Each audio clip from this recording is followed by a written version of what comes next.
Good morning. Good morning. My name is Alejandra. I'm going to be your therapist today. What is your name? My name is Yosha. Yosha. Nice to meet you. Nice to meet you too. So what brought you in today? My doctor said that I needed to come in because I had high blood pressure. And so he said that he wanted me to come in because if I go back to him and I have high blood pressure again, that he's going to try to put me on medication, and I don't want to get on medication. Did you talk about the reasons why you may have blood pressure? Yes, he said that he asked me if anything new was going on, and I told him that my niece had come to live with us, but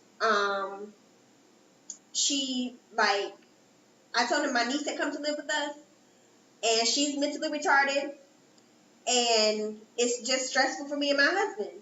And so he said that I should come and talk to you. Have you been to therapy before? No. Just so you know a little bit about it, this is a place where there's no judgment. You can come and just share what you feel, your emotions, any problem, and just if you happen to disclose that you want to harm yourself or others, I do have to disclose that, but everything else is confidential. Okay. So let's talk more about this niece that just moved in with you. How long has she been living with you? She has been living with me for almost a year now. And she has some disabled problems. She is mentally retarded. She is nonverbal, and she has some physical limitations. And my house is not equipped for that at all. And I told that lady at social services that my house has 2 flights of stairs in them. And she told me that my niece was going to be a non-emergent case, and so it may be up to 2 years before they place my niece in a home. So I do feel a little bit of frustration coming from you, and it seems like you have a lot to juggle with right now. There's a lot on your plate. Tell me a little bit about how are you dealing with this, and also doing the things that you need to do for yourself. Really, my whole life has now become about caring for my niece. I don't, well, like when I'm at home, I just take care of her. We have a nurse that comes in, and she may get her up in the morning if she gets there on time. She may help cook her something to eat, but a lot of that is on me, especially on the weekends. All of that is on me and my husband. And then there are certain things like he's not going to give her a bath. He doesn't feel comfortable with that. So all of that falls on me. So you're definitely a very strong person, I can tell. You're able to do a lot. Thank it's really you. Amazing. Thank you. It's not easy to care for a disabled person. No, it is not. Mm-mm. So we can definitely talk about maybe some pointers I can give you to maybe see if we can get your house to be better equipped to care for your niece. Well, I don't really want my house to be better equipped necessarily. Again, what I would like is for her to have a place where they are already equipped for that. So you don't want to live with her. You want her to move to a place where she can have better care. Right. And it's not that I don't want to live with her, but it's just that, again, my house is not equipped for that, and I am not equipped to give her the best care. And a nurse coming in for 2 hours a day is not helpful to her. That's not helpful to her. She needs 24-hour care. We can't leave her anywhere. We can't leave her at home by herself or anything like that. So what other choices have you considered? That's what I was supposed to find out from the lady at social services, but she did not do anything to help me. Is there anybody in your family that can help you with this? No, what do you mean? Maybe a sister, a cousin, anybody that can maybe provide you with some help and how to deal with this situation? No, not really. Again, I thought that's what social services were for. All right.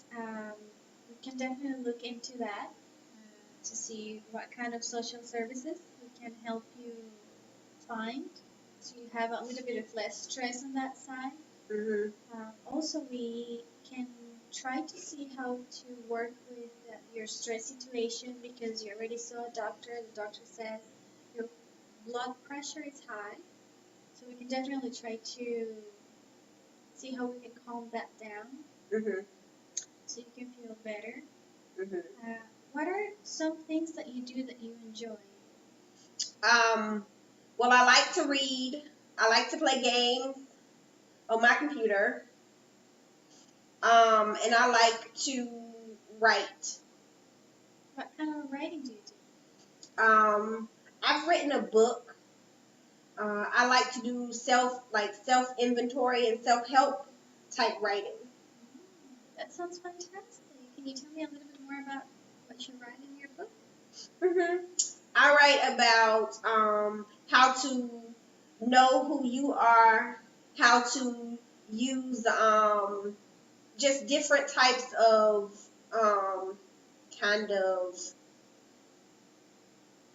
thinking to help empower people. That's very, very nice. Mhm. Have you been able to do that since your niece moved in? No, I haven't. I have not. Do you think is there maybe a time that you can separate from everything else that you do to get back to that? Not really, because like I said, from the time I get up until the time she goes to bed, I'm always involved in, helping with her care and helping her. And so by the time she goes to bed at 8:30 at night, I'm exhausted. I'm it's basically like having another child all over again. And I have 3 children, and all of them have left the house already. I'm retired. It's just a lot. So you said that you have 3 children that have left the house. Mhm. Is it possible that you can contact them for some help? They have offered to help, but they have, one of my daughters is working. Another daughter lives in Georgia. Well, actually, 2 of my daughters are working, and another one lives, in Georgia, a whole state away. I don't, it doesn't, that's not helpful. I don't want them to have to stop and put their lives on hold for 24-hour care for my niece. That's why I said I think it's better if we can get her into a home where they get 24-hour care, where she can get the 24-hour care she needs. Have you been in a similar situation before? No. Mm-mm. Well, when my dad, I guess right before my niece moved in, when my dad passed away, I would go and stay with him sometimes, but other than that, no. Mm-mm. My sister died last year. She was the one that always helped take care of So my right niece. now you feel overwhelmed. This is too much for you. And have you felt overwhelmed before? Mm, Like it's too much to take. Has this happened to you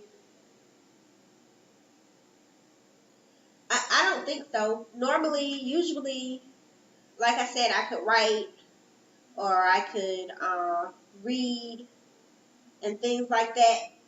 This is the first time I can ever remember feeling overwhelmed like this.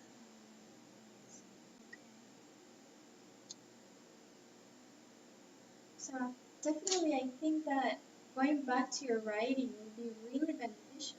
It's something that you enjoy. It's important that even though you're an excellent caregiver and you're doing all these wonderful things, care for your needs, and you're giving so much time of yourself for that, it's very important that you also take some time for yourself to do something that you enjoy, Mm-hmm. so that you can continue caring for your niece until you're able to find a better solution. Not a better solution, but an alternative that can be better fit for her situation. Mm-hmm. I think writing, you said you enjoy playing games. I Mm-hmm. think this could be really beneficial for you right now. Okay. Mm. How do I fit that into my time? Again, my niece needs 24-hour care. You say you had 3 children, right? Yeah. So I don't know if you worked or not, but independently, having children, it's a lot. Caring for children, it's a lot of work, Mm-hmm. and yet it seems to me like you have done a wonderful job. They're all grown up now, Mm-hmm. and so maybe look back into that time. I know it's a lot for you right now because you feel like that's already done. Yeah, I definitely feel like that's already done. You don't want to go back to it. It's been 10 years since we had kids in the house. You know, 10 years. I put in my time as a mother. I put in my time on my job. I'm retired now. I want to be able to do some things that I want to do. Again, I don't mind my niece being there. But then there are other things. What if she falls? Like, because she has to climb up and down steps. What if she falls? What if she gets seriously injured? I have, my tubs are high in my house. So she has to step high in order to even take a bath. So when you had your kids, and you also have to deal with these situations, what if they fall? What if something happens to them? How did you deal with it? Well, I think my kids were different because my kids were not special needs. My kids were not, they were verbal. Like, she's not really verbal. So I think my kids were a different story. Okay, I understand. Definitely different. Well, it seems to me like you have a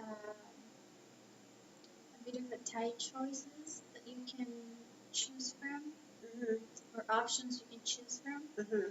So um, you're a strong person based on what you've told me. You don't want to give up, even though you don't have a lot of help, you don't have equipment, and you tried really hard. You don't want to give up. You're Mm-hmm. still trying to find a solution to this. Right. So hang in there a little longer. Mm-hmm. Try to do some of the things that you enjoy. Don't leave yourself completely unattended. In the meantime, we'll continue to work on things to figure out what best solution we can give. Mm-hmm. But I'm just so glad that you came today and that you were willing to disclose all this that is going on with you right now. Mm-hmm. And we'll keep working on some more of this. Okay. Okay.